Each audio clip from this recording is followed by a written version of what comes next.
তবু বর্ষা শেষের অবাধ্য ছাতির গন্ধ ঝাপটা মারে নাকে।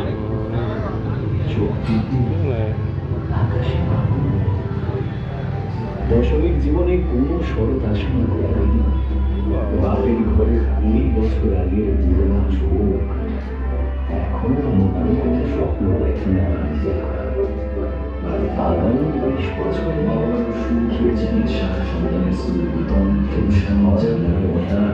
নতুন জামা, তালিকাটা লম্বা হতে থাকে। মেয়েটা কিছু ভাবতে পারে না। 2 ঘন্টার বাড়তি কাজে বেশি টাকার হাতছানি থাকলেও জবাব দিচ্ছে শুনি ঘুষঘুষে কাশি, মনে টান। মনে মনে তাও অপেক্ষা করে দশমী। নিজের মনে নিজেকে বকে, শাসন করে, নিজের সঙ্গে কথা বলতে থাকে। মেয়ে মানুষের তো আগে তোকে মুখুজে 10 হাতে কাজ করলে তবেই না লক্ষ্মীমন্ত বলবে ঘরে বাইরে লোক।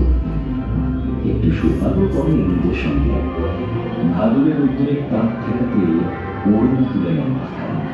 ঘুমটা কাটে, কপালে ঘাম মুছায় নিজেকে বলে এখনো অনেক পথ চলা বাকি।